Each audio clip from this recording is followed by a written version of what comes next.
Have you ever walked into a room you've known your entire life, a place filled with the warmest memories, only to feel an inexplicable chill that has nothing to do with the thermostat, a whisper of something else, something that doesn't belong, a sudden, overwhelming sense that the walls themselves are holding their breath, waiting for you to notice the crack, the imperfection, the secret they've guarded for decades? This is the kind of story that makes you check your locks twice before going to bed. So before the story truly begins, take a moment to like the video and subscribe, but only if you genuinely enjoy what I do here. And let me know in the comments. What city are you watching from, and what time is it there right now?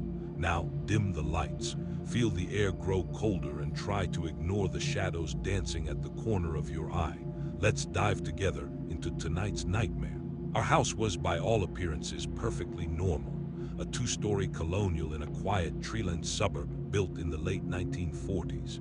It had a comforting, lived-in feel, filled with the aroma of my mom's baking, the distant hum of my dad's workshop in the garage, and the constant, reassuring murmur of our family dog, Buster, snoring on the living room rug. I spent my entire childhood within those walls, from my earliest memories of learning to ride my bicycle on the cracked driveway to the awkward teenage years spent hiding in my room with a book. It was a haven, a fortress, a place where I felt unequivocally safe, or so I thought.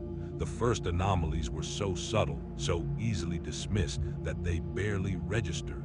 A draft, for instance, that would sweep through the upstairs hallway even when all the windows were shut tight. It wasn't a powerful gust, just a gentle, almost imperceptible current of cold air that seemed to originate from nowhere and dissipate into nothing. My mother, practical to a fault, would blame it on old house insulation or a faulty seal around a window frame, and I, being a child, accepted her explanations without question. Kids don't typically scrutinize the structural integrity of their homes. Then there were the sounds, faint, almost imperceptible scritches and whispers that would emanate from the walls at night. Not the usual house-settling sounds or the gnawing of mice in the attic. We had a pest control service that came regularly, and our house was remarkably well maintained for its age. These were different. They sounded deliberate, like soft, dry fingers drumming against plaster, or muted voices murmuring just beyond the threshold of hearing. When I was very young, I'd rationalize it as the wind, or the pipes, or even just my imagination playing tricks on me in the dark. It's amazing how adept the human mind is at finding logical explanations for illogical occurrences, especially when those occurrences threaten our sense of security. One particular area in the house seemed to be a focal point for these oddities, a section of the wall in the long, narrow upstairs hallway directly opposite my bedroom door. It was an unremarkable stretch of wall, painted a pale yellow, adorned only by a single framed print of a lighthouse. Yet it was here that the draft felt strongest, and where the faint whispers seemed to be the most concentrated. I remember standing there sometimes, a child's curious mind trying to pinpoint the source, pressing my ear against the cool plaster. I'd feel a faint vibration, almost like something was humming on the other side. My parents never seemed to notice these things. They lived their lives in the comfortable rhythm of routine, oblivious to the subtle currents of unease that had begun to eddy around their youngest child. Perhaps it was because they had lived in the house longer, their senses dulled by years of familiarity. Or perhaps they simply chose not to see what was right in front of them. As I grew older, these fleeting oddities didn't vanish. If anything, they intensified. The draft became more pronounced, a distinct chill localized to that specific section of the hallway wall. I even started to notice that the wallpaper in that area, though meticulously maintained elsewhere, seemed to be ever so slightly bubbled, as if it had been exposed to dampness or heat fluctuations that weren't present anywhere else. It was a detail so minor, so easily overlooked, that I initially dismissed it as a manufacturing defect or the result of a repair I didn't remember. But it nagged at me. I'd run my fingers over the slight swelling, feeling the subtle give of the paper underneath. was almost imperceptible, a faint raised line that traced an indeterminate shape beneath the surface. It reminded me strangely of a faint scar, hidden just beneath the skin. My parents, especially my father, were very particular about the house. He was meticulously handy, always fixing things, always inspecting. Grounding detail. Dad would often spend entire Saturdays meticulously checking for leaks, patching small holes, or repainting scuffed corners. Yet, he never once seemed to notice the cold draft or the peculiar wallpaper in that particular hallway section. I even tried to point it out once, a casual comment about the cold spot. He merely chuckled, blaming it on me standing in the wrong place or the house breathing. I let it go, but the seed of curiosity, or perhaps something more unsettling, had been planted. There was a part of me that increasingly felt there was something off about that wall, something fundamentally different from the rest of the house. Element of ambiguity. Was I just an overly imaginative child, prone to making mountains out of molehills, or was there truly something there, something resisting discovery? Every time I walked past that stretch of wall, a fleeting, almost imperceptible hum seemed to resonate from within it. It wasn't a sound I could replicate or even accurately describe, but it was there, an invitation or perhaps a warning. Looking back, the signs were all there. The subtle shifts in temperature, the barely audible sounds, the minute imperfections in the structure. They were like breadcrumbs, leading me down a path I never knew existed, towards a place that would forever alter my perception of reality. I remember one evening I was about 12, sitting in my room reading. The house was quiet, my parents already asleep.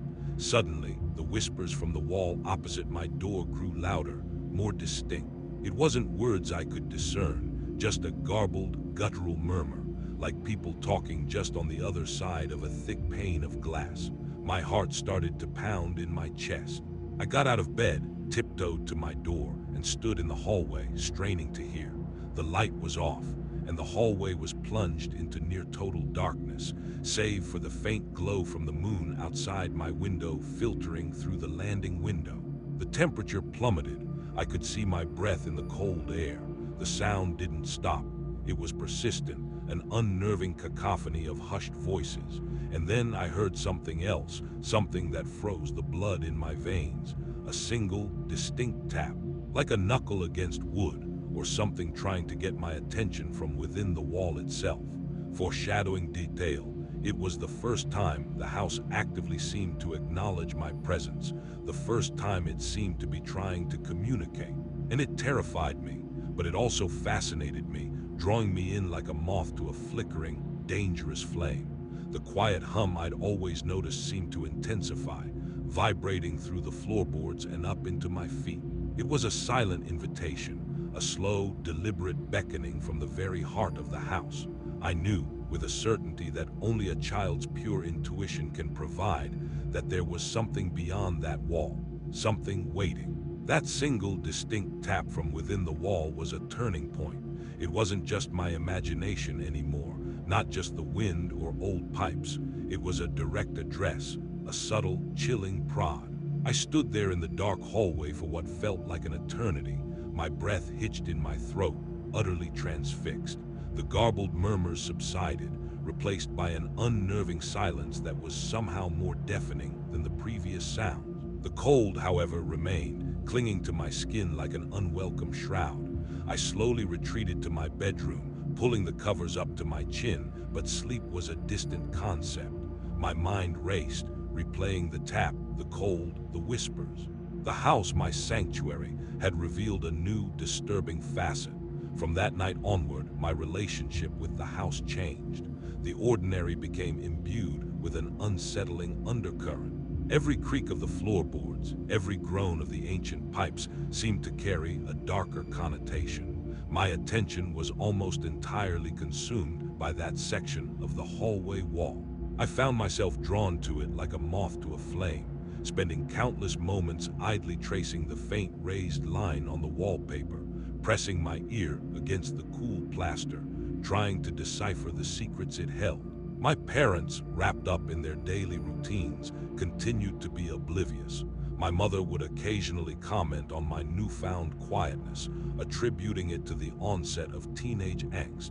My father, preoccupied with work in his workshop, rarely ventured upstairs, blessedly unaware of the silent drama unfolding just feet from his sleeping son. I began to experiment. During the day, when the house was empty and silent, I'd take a small plastic hammer from my dad's toolbox and gently tap on the wall, listening intently for variations in sound. Most of the hallway wall produced a solid, resonant thud, indicative of sturdy plaster and lath. But that one section, the section where the distinct tap had originated, yielded a subtly different sound. It was duller, deeper, with a slight hollow echo. It was barely perceptible, the kind of difference only someone obsessively listening for it would ever notice. I'd run my hands over the surface, feeling for any seams or irregularities.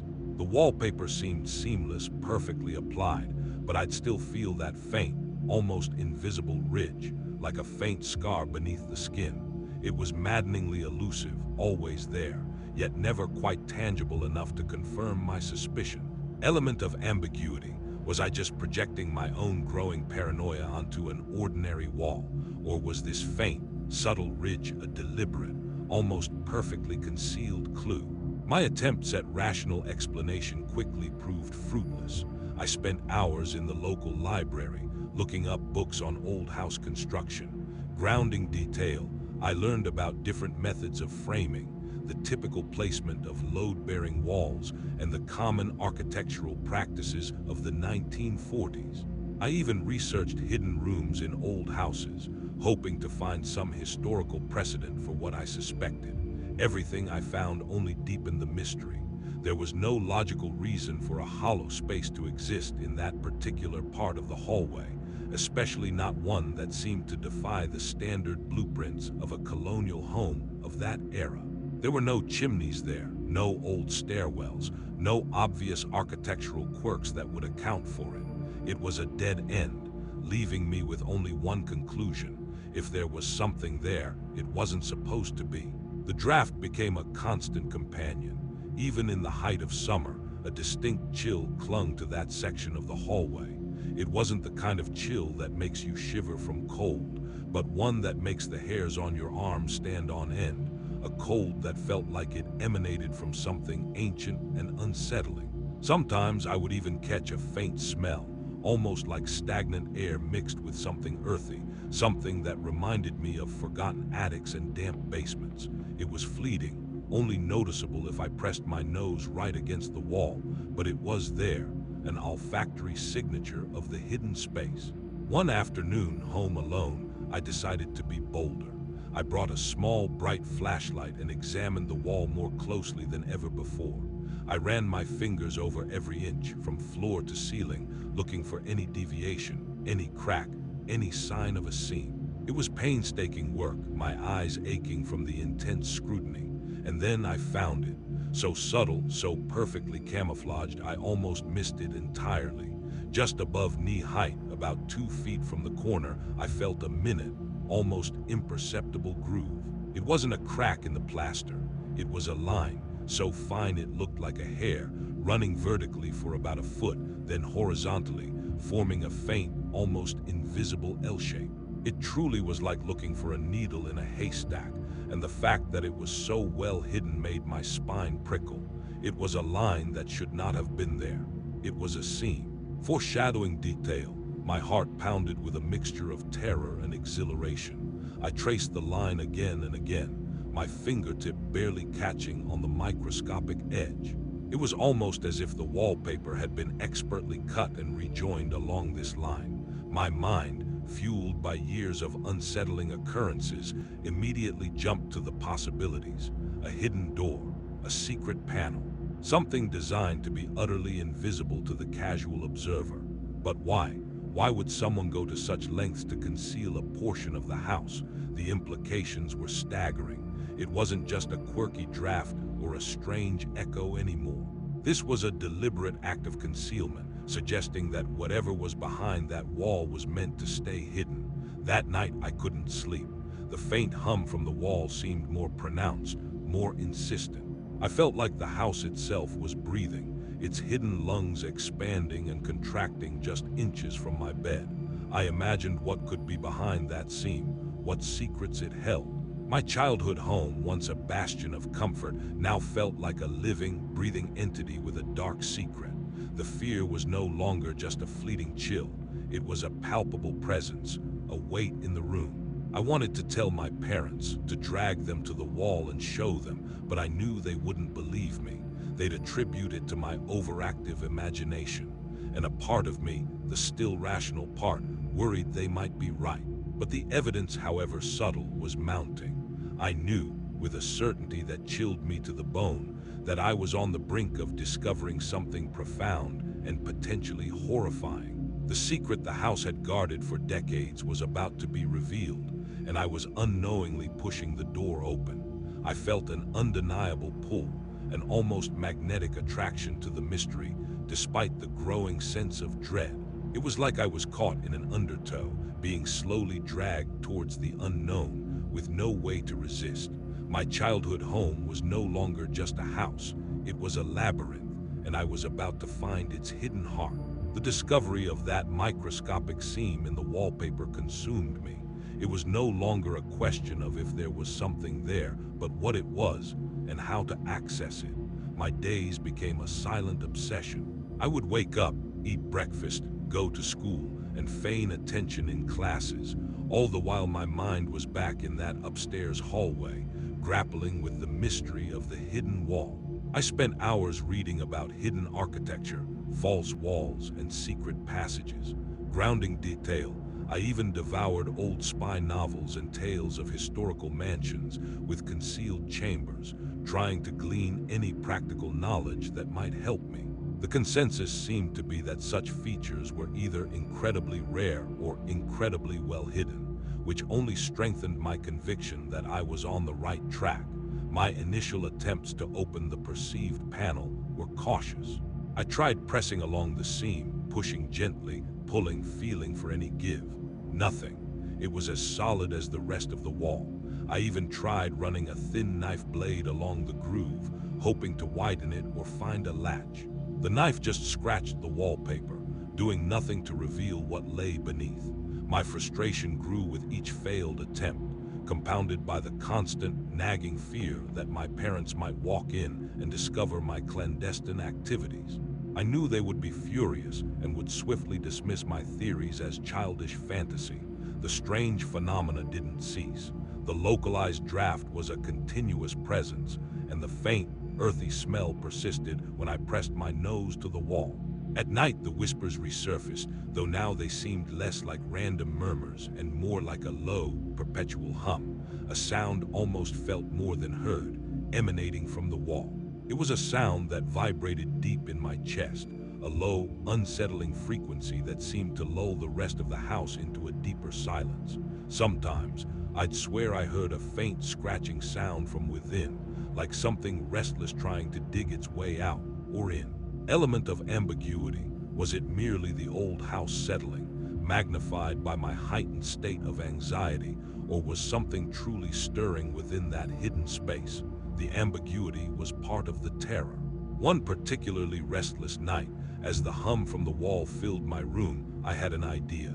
It was a desperate, almost instinctive thought. I remembered watching my dad use a stud finder when he was hanging pictures. If there was a hollow space, a stud finder might reveal it. The next morning, as soon as my parents left for work, I crept into my dad's workshop in the garage.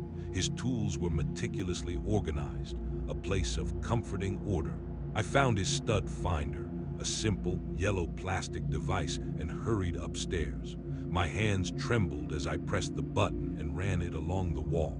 It beeped reliably over the studs in the normal sections of the hallway. But when I reached the suspected area, a strange phenomenon occurred. As I glided it over the faint L-shaped seam, the stud finder's lights flickered erratically, and the beeping became a low, continuous drone, unlike anything it did elsewhere. It was as if the device itself was confused, unable to register what was behind the wall, or perhaps discerning something completely unknown to its programming. It was a clear indication that what was behind that wall was not solid wood or plaster. It was hollow, and it was large. Armed with this newfound certainty, my approach shifted from gentle prodding to more aggressive investigation. I needed to find a way in. I spent days staring at that L-shaped seam, trying to decipher its purpose. It was too small to be a door. It was too precise to be a random crack. It had to be a hinge or part of a latch mechanism. But where? My frustration was mounting, turning into a desperate need to know. The house felt like it was mocking me, daring me to unlock its secret. Then, one rainy afternoon, as I was pacing the hallway, my eyes fell on the other side of the wall. This particular stretch of wall was unusually thick, something I had always attributed to the house's old-fashioned construction. It extended into a small, rarely used storage closet at the end of the hallway, directly adjacent to the suspected hidden room. This closet housed old blankets, forgotten board games, and various odds and ends. It was poorly lit, dusty, and usually overlooked. I stepped inside, my flashlight beam cutting through the gloom. I noticed something immediately. The wall on the inside of the closet that corresponded to the mysterious section of the hallway wall seemed slightly different. The paint was peeling in places, revealing a layer of rough, unfinished wood paneling underneath, unlike the smooth plaster of the rest of the closet. I ran my hand over it. It felt less substantial, almost like a temporary partition. My heart began to race. This was it. This was the weak point. I remembered the faint L-shaped seam on the hallway side. Could it be a decoy? A misdirection? I pushed gently on the paneling in the closet. It gave slightly, a soft, almost imperceptible groan, like an old hinge being roused from a long slumber. I pressed harder and felt a tiny, almost unnoticeable give, a slight depression under my palm. It wasn't a door, not in the traditional sense. It was a section of paneling designed to blend perfectly with the rest of the closet wall, but held in place by some unseen mechanism. Foreshadowing detail, the dusty air in the closet suddenly felt heavy, charged with anticipation. The hum from the main hallway wall seemed to intensify, vibrating through the closet floor. It was almost as if the house was holding its breath. I ran my flashlight beam over the paneling again, searching for any latch, any handle. Nothing, just smooth wood. I pushed against the slight depression again, focusing my weight. A soft click echoed in the quiet closet, not loud, almost swallowed by the thick silence. And then slowly, a section of the paneling, about 3 feet tall and 2 feet wide, began to recede inwards. It didn't swing open. It slid back, revealing a narrow, dark opening. A wave of cold air, thick with that familiar, earthy, stagnant scent, rushed out, washing over me. It was a profound chill, far colder than the hallway draft. The air was heavy, as if it hadn't moved in decades. My heart hammered against my ribs, a frantic drum in the sudden, overwhelming silence.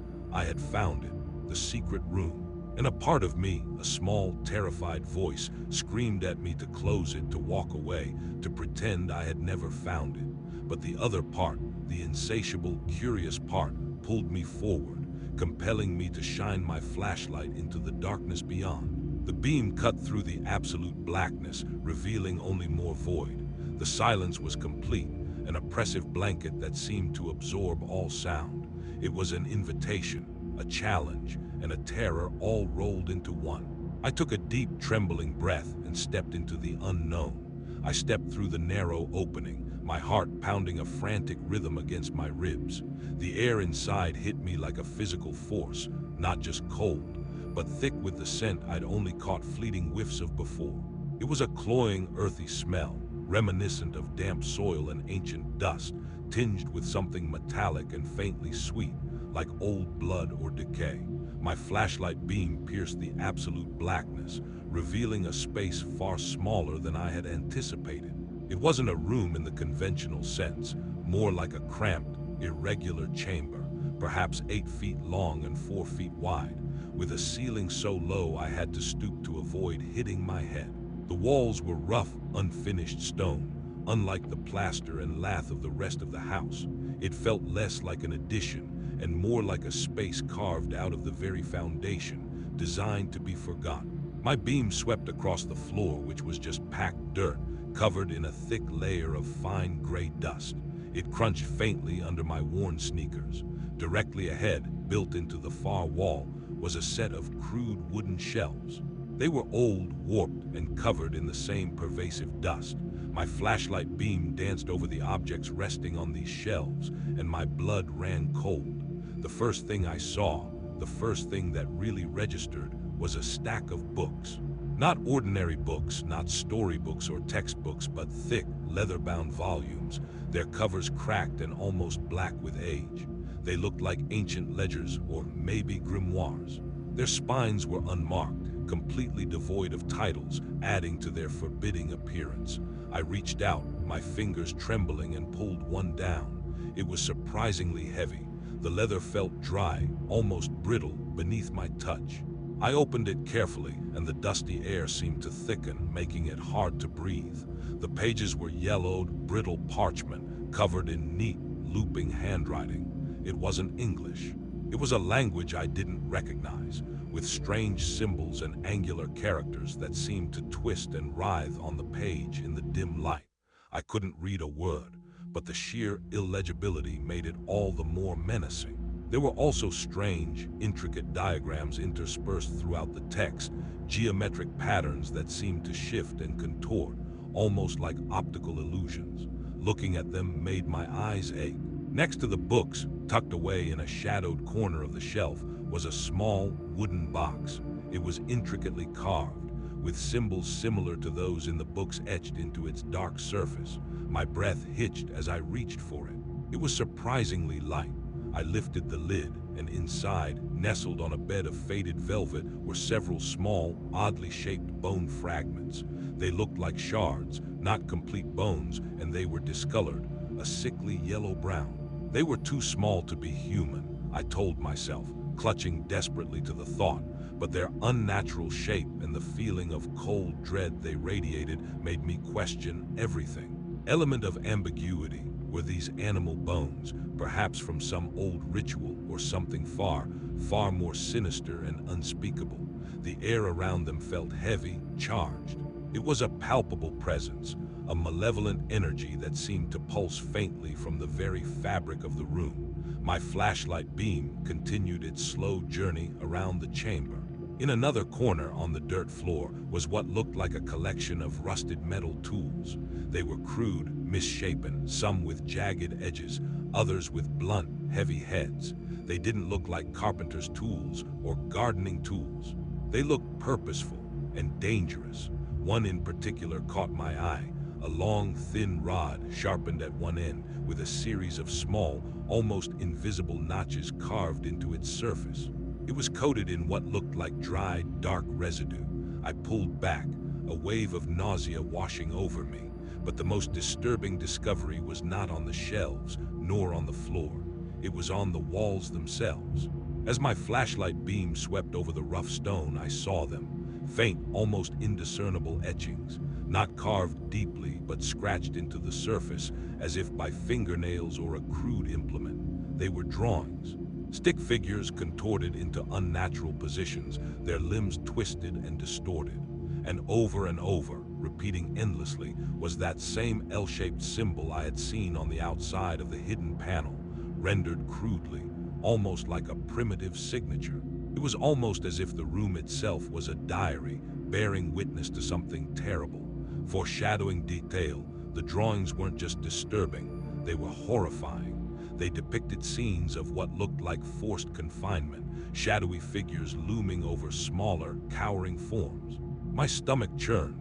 This wasn't just a forgotten storage space. It was a testament to something profoundly wrong. My flashlight beam, now shaking uncontrollably in my hand, illuminated one last detail.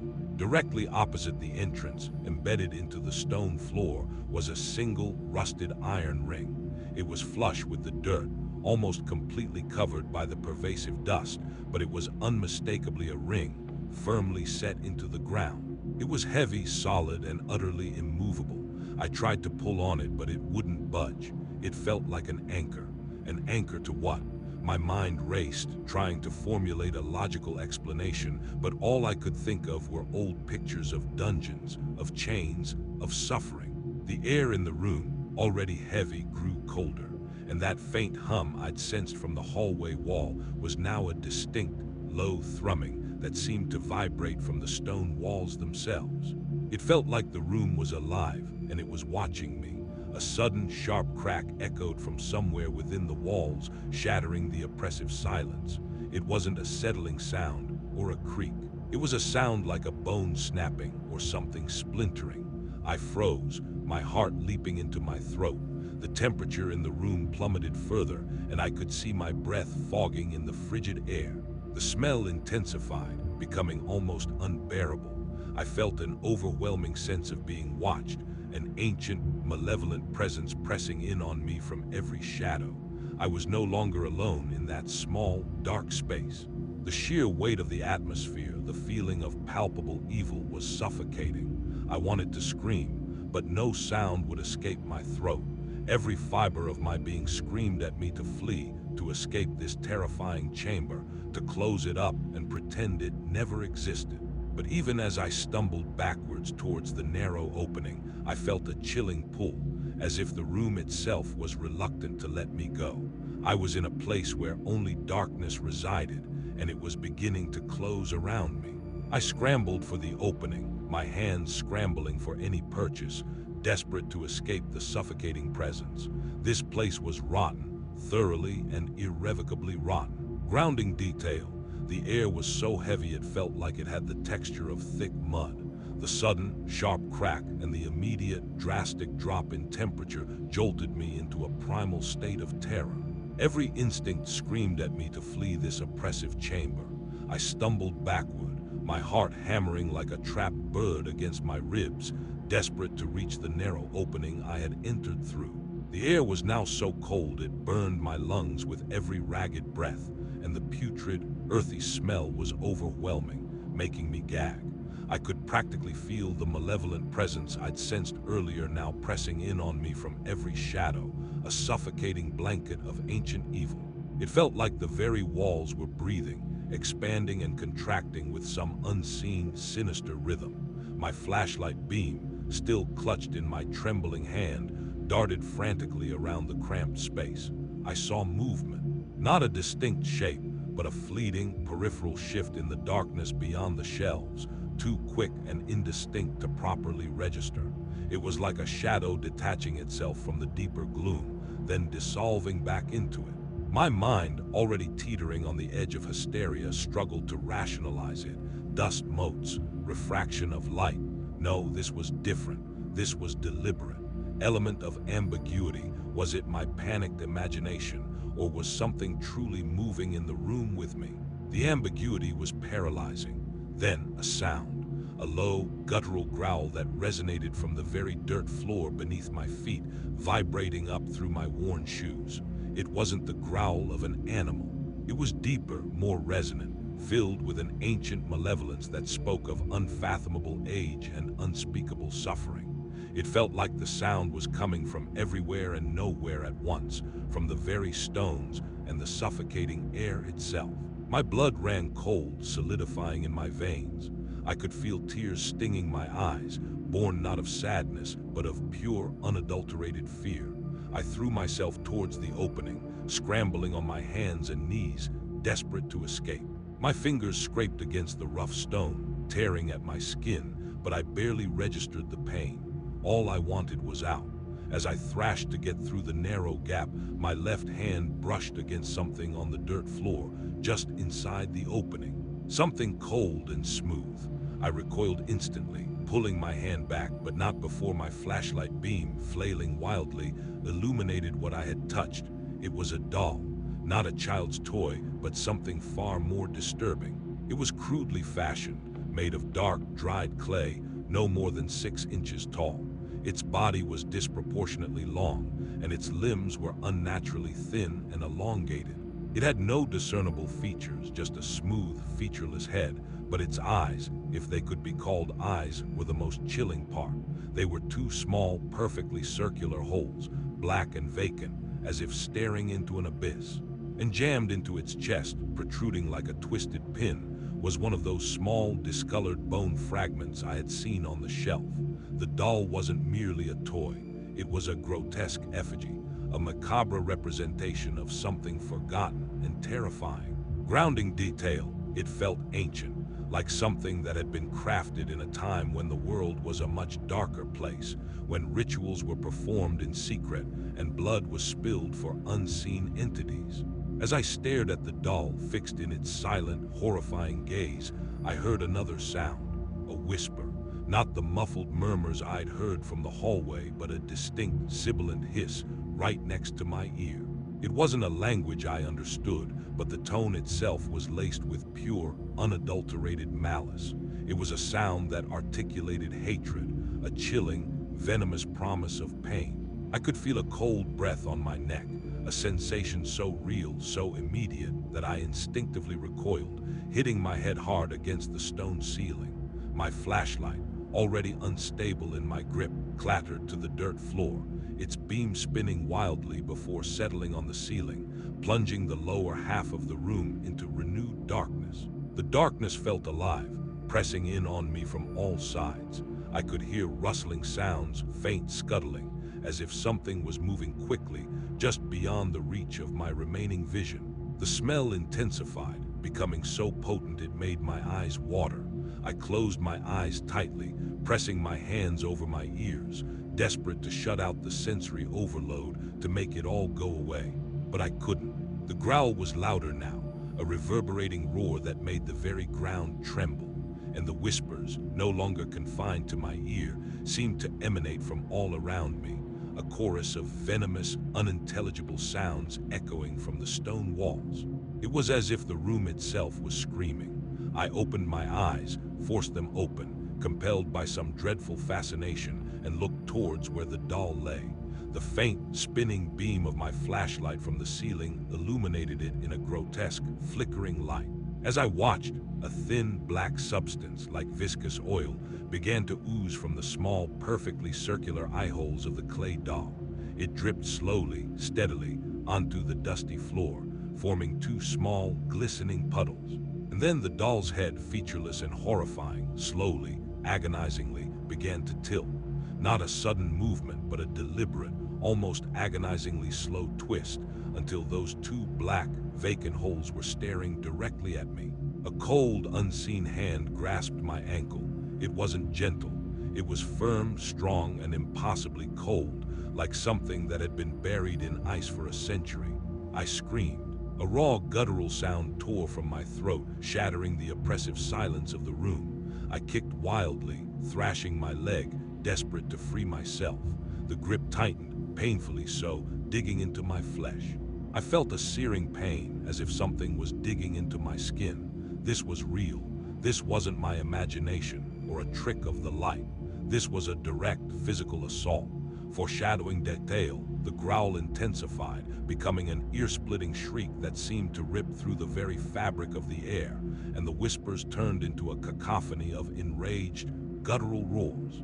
I don't know how I did it, but with a surge of adrenaline-fueled desperation, I managed to twist my body, wrenching my ankle free from the icy grip. The pain was excruciating, but the sheer terror propelled me forward. I crawled, scrambled, clawed my way through the narrow opening, desperate to escape the horror of that unforgiving space. I pulled the hidden panel shut behind me with a frantic, desperate shove, hearing a faint click as it sealed itself. I leaned against it, gasping for air, trembling uncontrollably, sweat plastering my hair to my forehead. The hallway was still dark, but it felt like a haven of sanity after the abyss I had just escaped. The faint hum from the wall was still there, but now it sounded different, less inviting, more like a low, satisfied chuckle. I stumbled to my feet, my ankle throbbing, and fled down the stairs, out of the house, and into the cool, sanity-restoring air of the suburban evening. I ran until my lungs burned, until I couldn't run anymore, leaving the nightmare of my childhood home behind me, but knowing, with a chilling certainty, that it would never truly leave me. I ran until my legs gave out, until the suburban streetlights blurred into streaks of white and orange, until the cool night air was a burning fire in my lungs. I didn't care where I was going, only that it was away from that house, away from the suffocating darkness and the icy grip that had seized my ankle. When I finally collapsed on the damp grass of a neighbor's lawn, gasping for breath, the silence of the night was a profound shock to my system after the cacophony of terror I had just escaped. My entire body trembled uncontrollably, and it wasn't from exertion or the chill in the air. It was from a deep, bone-quaking fear that had burrowed its way into my very core. My ankle throbbed, a dull, persistent ache that served as a tangible reminder of what had just transpired. When I finally dared to look, pulling up the leg of my jeans, I saw a dark, purplish bruise forming where the unseen hand had gripped me. It wasn't just a bruise. There were faint, almost imperceptible red marks like thin lines etched into the skin. They resembled scratch marks, but too precise, too uniform to be accidental. They looked like faint, parallel lines burned into my skin. Element of ambiguity. Were they merely from the force of the grip or something else, something trying to leave a permanent mark? I shuddered, pulling my jeans back down, wanting to erase the sight from my memory. I stayed out all night, huddled in a patch of woods behind the neighborhood, until the first rays of dawn painted the sky a pale, hopeful gray. Only then, with the comforting light of morning, did I dare to return home. The house looked exactly as it always did, a two-story colonial, perfectly ordinary, perfectly safe. But I knew with a horrifying certainty that its normalcy was a meticulously crafted lie. I crept inside, avoiding the upstairs hallway entirely, and went straight to my room, locking the door behind me. I didn't know what to do. How do you tell your parents that your childhood home has a secret, malevolent room that tried to drag you into its depths? They would think I was insane, hallucinating, or worse, making it all up. I never told anyone what I found that night. The shame, the terror, and the crushing certainty that no one would believe me kept my lips sealed. I avoided that section of the hallway for weeks, walking wide circles around it, my eyes fixed firmly ahead, my heart quickening with every step. But the house, or rather the hidden room, wasn't done with me. The subtle hum I'd always heard, now transformed into a low, satisfied chuckle, seemed to emanate not just from the wall, but from the very air of the entire upstairs. The chill permeated the entire second floor, a constant, nagging cold that made the house feel less like a home and more like a mausoleum. Sometimes, when I was alone, I would hear the faintest sounds from behind that wall. Not the angry growls or the venomous whispers from that night, but something far more insidious. Soft, almost rhythmic thudding, like something being dragged across a rough surface. And then the unmistakable sound of something being dropped, followed by a faint, metallic clatter. It was enough to send a fresh wave of terror through me, reminding me that whatever was in that room, it was still there, still active. Foreshadowing detail, the L-shaped symbol I'd seen etched on the stone walls, and the one I'd felt on the outside panel, began to appear in my nightmares. Twisted, grotesque figures reaching out from inky blackness, their faces featureless, their bodies contorted. And always the faint, earthy smell, even in my dreams. As the months turned into years, the physical manifestations lessened, but the psychological scars remained. The house felt like it was always watching me, always waiting. I became obsessed with the idea of escaping it. College, any college, became my sole focus. I poured myself into my studies, determined to leave that house and its dark secret behind. The day I packed my bags for university was the happiest day of my life. As I walked out the front door for the last time, I deliberately avoided looking back. I wanted to believe I was truly free. But the house and the terror it harbored had imprinted itself on me. I've never been able to shake the feeling of being watched, even now, decades later. I still check my locks multiple times before bed. I can't sleep in a completely dark room, and every time I feel a sudden, inexplicable chill or catch a faint, earthy smell, my stomach clenches with a familiar dread.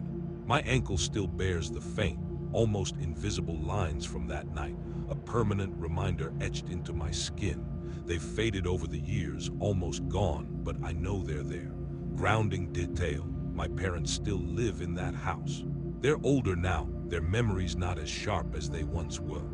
They still talk about the drafty old house or the creaky floors, completely oblivious to the unspeakable horror that lurks behind a hidden panel in their upstairs hallway. Sometimes when I visit, I'll walk past that section of the wall.